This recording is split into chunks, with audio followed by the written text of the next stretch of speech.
Bonjour à tous. Pour cette nouvelle entrevue, j'ai la chance d'avoir avec moi Maître José Gagnon, de Gagnon et Associés. Bonjour. Bonjour José. Maître Gagnon est une avocate spécialisée avec la Régie du logement, entre autres, en droit locatif. Et puis, aujourd'hui, elle va nous donner une petite mise à jour sur l'entrée en vigueur de la loi sur le cannabis. Vous vous rappelez, pour les gens qui nous suivent depuis un bout, on a déjà une première entrevue qu'on avait faite au printemps, mais il y avait encore beaucoup d'incertitudes, beaucoup de questionnements sur les différentes lois provinciales ou nationales, au fédéral. Puis maintenant, le 12 juin dernier, ça a été la loi provinciale a été sanctionnée. Ils ont fait une annonce le 21 juin. Et à partir de là, maintenant, Maître Gagnon va nous donner un petit peu, là, c'est quoi les prochaines démarches, c'est quoi qui a été discuté. Elle a même déjà commencé à travailler sur un avis pour les locataires à ce sujet. Donc, José, peut-être nous laisser un peu te présenter, là, puis donner un peu là, ce que vous faites. Alors, bonjour tout le monde. Alors oui, aujourd'hui, je vais vous parler de la loi sur le cannabis, la loi encadrant le cannabis au Québec. Alors, une chose est importante, c'est qu'il y a eu des dispositions transitoires qui ont été écrites dans la loi, ce qui est l'article 107. Et qu'est-ce que ça veut dire, qu'est-ce que ça dit, cet article-là? C'est que ça permet aux propriétaires, à partir...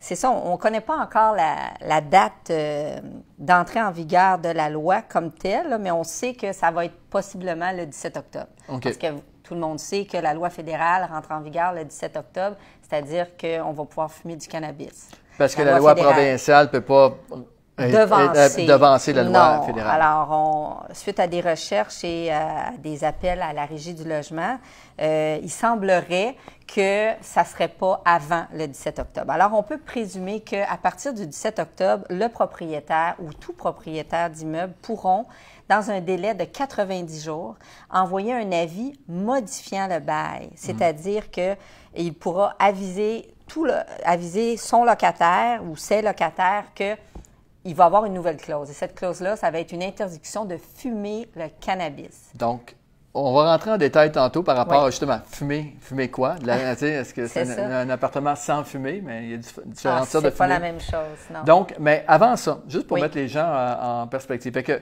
on a la loi, c'est quoi la différence entre la loi provinciale et la loi fédérale?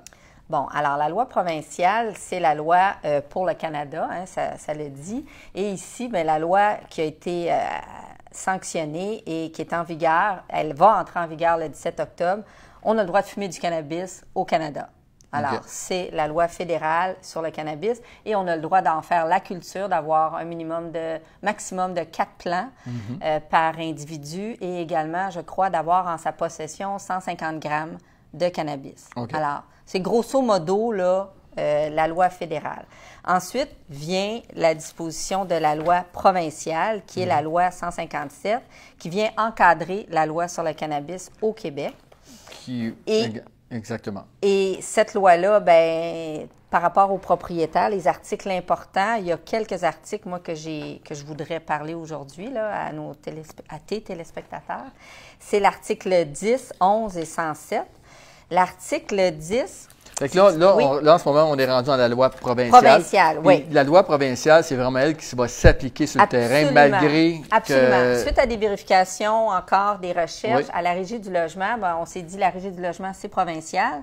C'est ici au Québec. Qu'est-ce qui va s'appliquer? Est-ce que ça va être la loi fédérale ou ça va être la loi provinciale? C'est la loi provinciale. OK. Ça, c'est bien. Fait que là, au moins, on a un texte, on a quelque chose qui a été déposé dernièrement et accepté. Et tout le monde a bien peur parce qu'il y a beaucoup de propriétaires qui n'ont pas de règlement d'immeuble concernant la fumée de cigarette ou la fumée de drogue, de cannabis. Alors, voilà l'article 107 de la disposition transitoire de la loi sur le cannabis qui va permettre aux propriétaires de justement utiliser cette loi-là ou cet avis-là pour interdire la fumée du cannabis à tous leurs locataires. OK. Puis là, ce qui va être intéressant dans l'entrevue, c'est on va vraiment regarder étape par étape là, comment procéder, là, même si mettons qu'on évoque une date peut-être du 17 octobre. Très bien. Puis c'est quoi les étapes, puis comment procéder justement pour enlever ce droit-là aux locataires dans l'intérieur de nos propres immeubles. Alors, si on fait un petit scénario, Ouais. Patrice, si tu veux bien. Alors, on est rendu le 17 octobre. Alors, moi, qu'est-ce que je dis à tous les propriétaires? C'est d'envoyer un fameux l'avis de modification du bail qui, justement, est permise en vertu de la loi. La loi 107, Oui. excuse-moi de t'interrompre, est-ce que le 107, tu peux juste quand même nous donner un petit aperçu, nous lire ça rapidement? Oui, absolument. Alors, l'article 107, disposition transitoire de la loi encadrant le cannabis, dit ceci. Un locataire peut, d'ici alors on imagine le 17 octobre, indiquer la date qui suit de 90 jours de celle de l'entrée en vigueur de l'article 1 de la loi encadrant le cannabis, modifier les conditions d'un bail de logement en y ajoutant une interdiction de fumer du cannabis. OK. Alors, ça, c'est vraiment l'interdiction qui nous est permise. Puis, on a 90 jours pour envoyer cet avis-là. À cette fin, le locataire remet au locataire, donc on doit avoir une preuve de réception. Ça, c'est important. Hein, on n'envoie pas n'importe quel avis, n'importe comment. On doit vraiment avoir une preuve de réception. Au locataire d'un avis de modification décrivant l'interdiction de fumer du cannabis applicable à l'utilisation des lieux. Alors, quand on parle des lieux, encore une fois, il faut être précis. Alors, on peut élaborer un peu. OK. Petite question pour toi. Tout de suite, en lisant juste un bout de phrase, là. Ouais. Quelqu'un qui a déjà un logement qui est non-fumeur, OK. Est-ce qu'il doit préciser maintenant qu'il n'a pas le droit de fumer du cannabis? C'est-à-dire que s'il est déjà non-fumeur. Fait que là, maintenant, est-ce qu'on doit dire, regarde, tu n'as plus le droit de fumer si jamais un jour ça te tente, parce que je t'aime pas la cigarette, mais tu aimes le pot. Est-ce qu'il va falloir... c'est parce que ça ne te dérangeait pas avant, parce que tu ne fumais pas, mais maintenant que tu as le droit. C'est une excellente question, Patrice. Bien, je pense que oui. OK. Parce que là, c'est vraiment, c'est du droit nouveau, hein? C'est une nouvelle loi, la loi sur le cannabis. Alors, le passé n'est pas garant du futur. C'est pas parce que quelqu'un ne fumait pas avant ou que c'était un logement non-fumeur que du jour au lendemain, étant donné que ça va être rendu légal, c'est là où il y a comme une zone grise. Au fédéral, on dit qu'on a le droit de fumer du cannabis. Et puis là, on a des logements non-fumeurs. Donc, dans ce même avis-là, si quelqu'un a déjà, parce que là, on parle de quelqu'un qui avait déjà un règlement de sans fumer, oui. Mais quelqu'un qui n'a pas de règlement du tout, Bien, là, à ce moment-là, est-ce qu'il peut empêcher la cigarette ou c'est seulement sur le cannabis? bien, ce règlement-là est juste concernant le cannabis. Parfait. Alors, il faut vraiment faire la distinction. Il est clair que plus fort casse pas. Moi, je dis tout le temps, le plus de règlements qu'on peut avoir dans son bail, le mieux que c'est. Parce que c'est pas parce que une personne a signé qui ne fumait pas la cigarette ou un logement sans fumer qui ne va pas décider de fumer du cannabis en pensant que la loi fédérale a préséance. OK. Alors, je pense que c'est vraiment important pour tous les propriétaires d'envoyer un avis dans les 90 jours dès que la loi sera en vigueur, la loi provinciale. Encore une fois, on peut imaginer que c'est le 17 octobre. Et de préciser aux locataires que c'est interdit de fumer du cannabis sur les aires de l'immeuble, c'est-à-dire dans l'appartement, dans les aires communes, sur le terrain de l'immeuble, sur le balcon, sur les terrasses, pour que ça soit bien clair. OK. Donc, vous avez bien sûr, en tant qu'expert, là, si vous voulez, en régie du logement, vous avez développé un modèle, un avis comme ça. Fait que c'est quoi qui contient cet avis-là, selon vous, les éléments importants? Oui. Bien, c'est sûr que lorsqu'on lit la loi transitoire ou les dispositions transitoires, il y a comme aussi la réponse du locataire. Alors, je pense que dans l'avis, on va devoir indiquer que le locataire a 30 jours. Parce qu'il y a comme un délai pour répondre. C'est comme n'importe quel autre avis de modification du bail. Il y a un délai de 30 jours et le locataire ne peut pas refuser, sauf s'il a des raisons médicales. Okay. Et lorsqu'on a poussé un peu plus loin notre recherche, on s'est aperçu que le locataire devra obtenir une ordonnance médicale à l'effet qu'il y a un réel besoin de fumer du cannabis.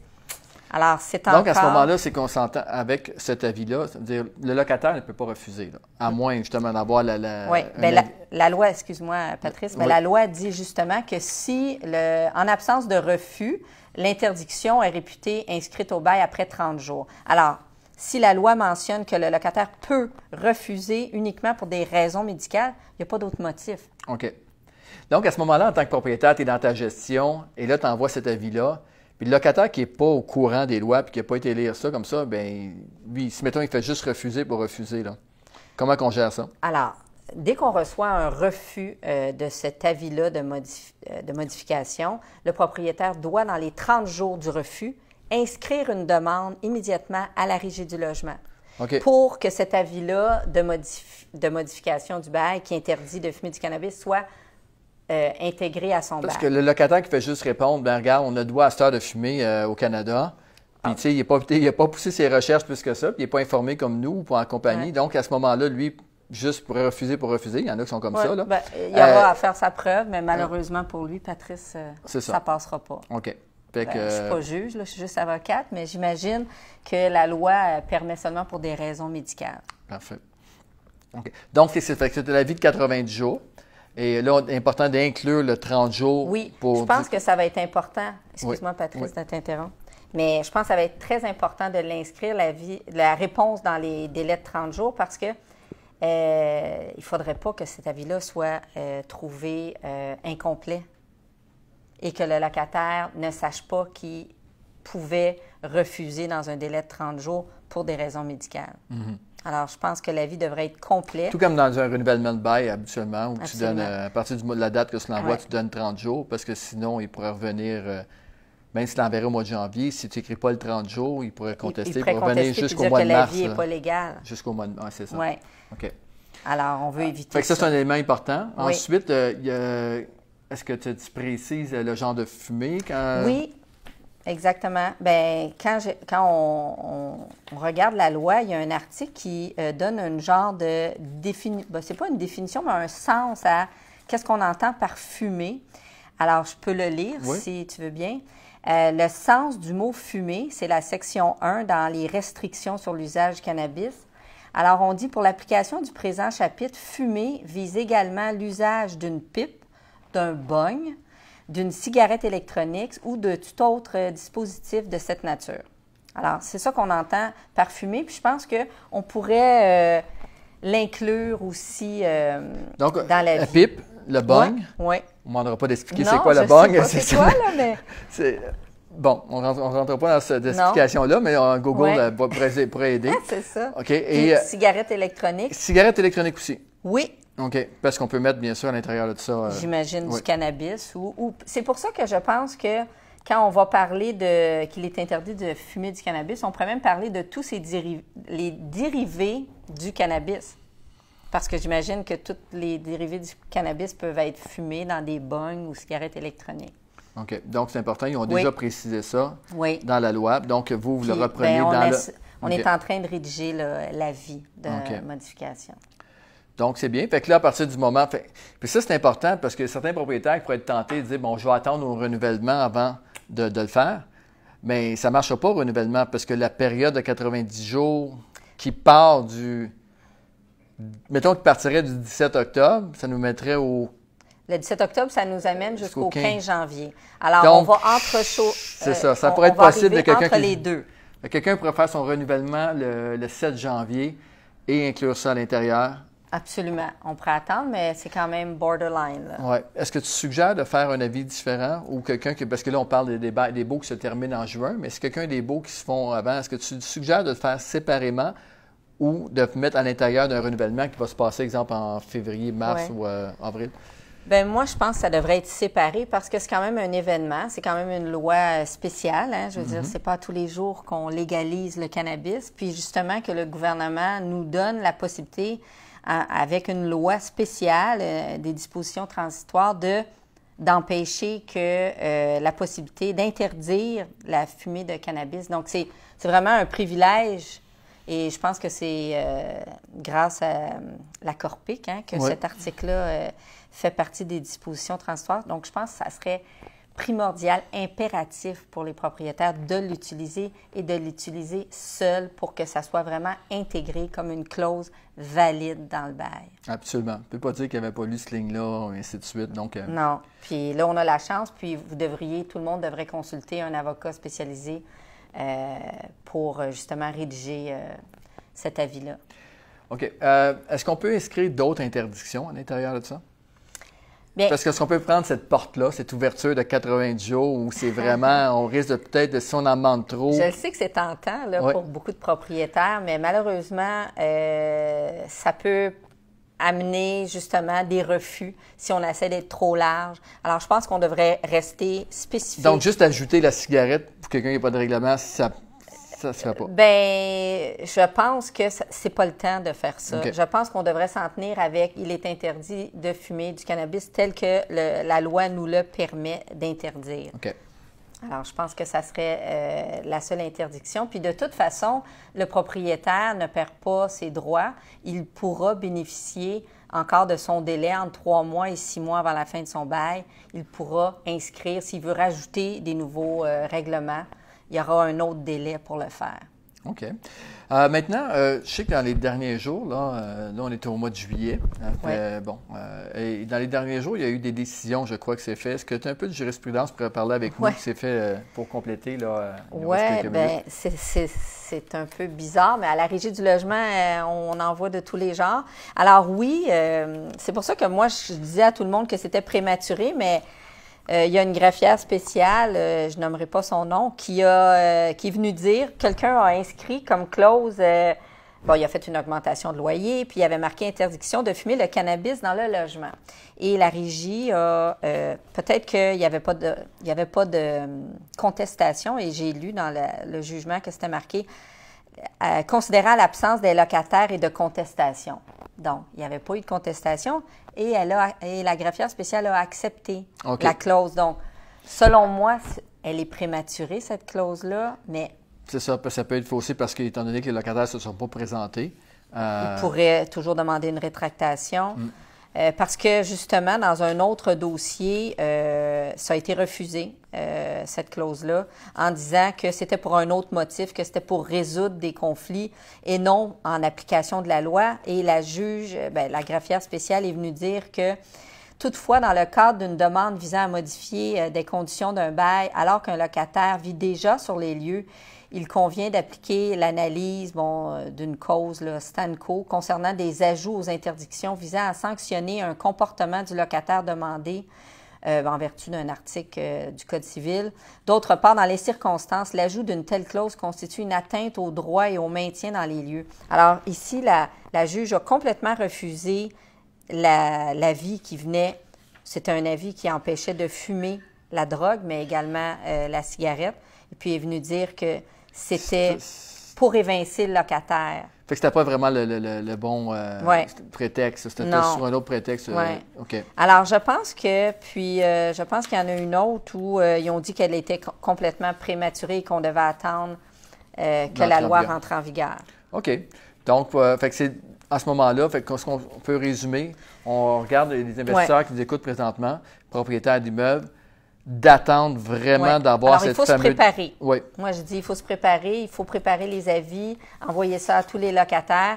Moi, je pense que la façon... Mais préparer les avis, mais pour les envoyer aux locataires, on va attendre d'avoir la date. On peut de toute façon, on est en contact constamment. Fait que ce que je vais faire, c'est que lorsqu'officiellement, on va avoir la date, bien sûr, on va faire un petit mémo de ta part, comme quoi que c'est rentré en vigueur.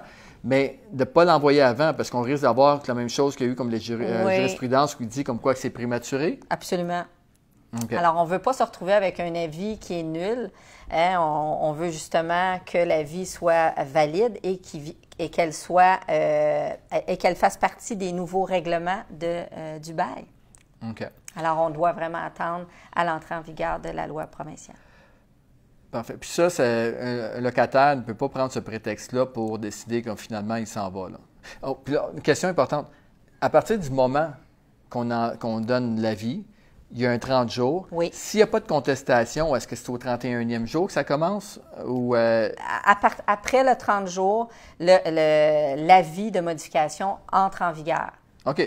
Donc, c'est quand même assez rapide. Là. Absolument.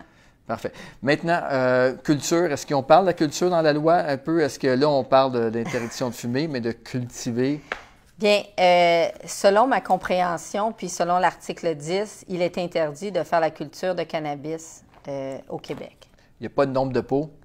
Non, il est Pas interdit. de Mais je me demande si, justement, on ne pourrait pas invoquer que si on parle de raison médicale pour fumer, si la culture ne pourrait pas suivre, parce que c'est comme un peu l'accessoire. Hein? Si on fume, des fois, on veut la cultiver. Donc, est-ce que quelqu'un, c'est une question que je me pose, là, que je pose peut-être qu'il va devoir être posé devant les tribunaux, est-ce que quelqu'un qui obtient une ordonnance pour fumer du cannabis, étant donné son état de santé, aura le droit d'en faire la culture? C'est ça, c'est une bonne question. Très logique que s'il peut le fumer, qu'il peut le cultiver dans un maximum de... Oui, puisque la loi fédérale le parce permet. Que c'est quand même important. Là, le nombre de plants maximum à 4 plants, c'est pas catastrophique pour un propriétaire, mais quelqu'un qui décide vraiment de l'en faire dans le salon au complet, puis dans une deuxième chambre, ça commence à être un peu au niveau de l'énergie, de l'humidité et tout. Ça peut causer beaucoup de dommages dans un absolument. logement. Donc, Josée, Maître Gagnon, merci beaucoup d'avoir passé, d'avoir renseigné là-dessus. Je vous invite tout le monde, bien sûr, à communiquer avec Gagnon Associés. J'imagine que votre avis il va être bien ficelé dans les prochains jours, prochaines semaines. Absolument. Et puis, de communiquer avec eux, pour des professionnels, bien sûr, à la Régie du logement, qui vont pouvoir vous aider dans ces dossiers-là ou autres qui vont en suivre. Donc, bien sûr, as-tu un petit mot de la fin? Bien, j'avise à tous les propriétaires d'être attentifs. Et puis, comme je ne veux pas me répéter, mais je pense qu'à partir du 17 octobre, les avis de modification devraient partir pour tout le monde. Et puis, on va espérer que pas beaucoup de locataires vont les refuser et que ça va venir partie du bail en tant que règlement. Excellent. Bon, merci à tous. Merci de votre attention encore une fois. N'hésitez pas bien sûr, à nous encourager en partageant la vidéo, en likant, en commentant également. Vous pouvez poser des questions. Et encore mieux que ça, bien sûr, utiliser nos services, que ce soit le courtage immobilier, courtage hypothécaire, les services juridiques de Maître Gagnon et son équipe. Donc, à bientôt. Merci beaucoup. Merci. Au revoir.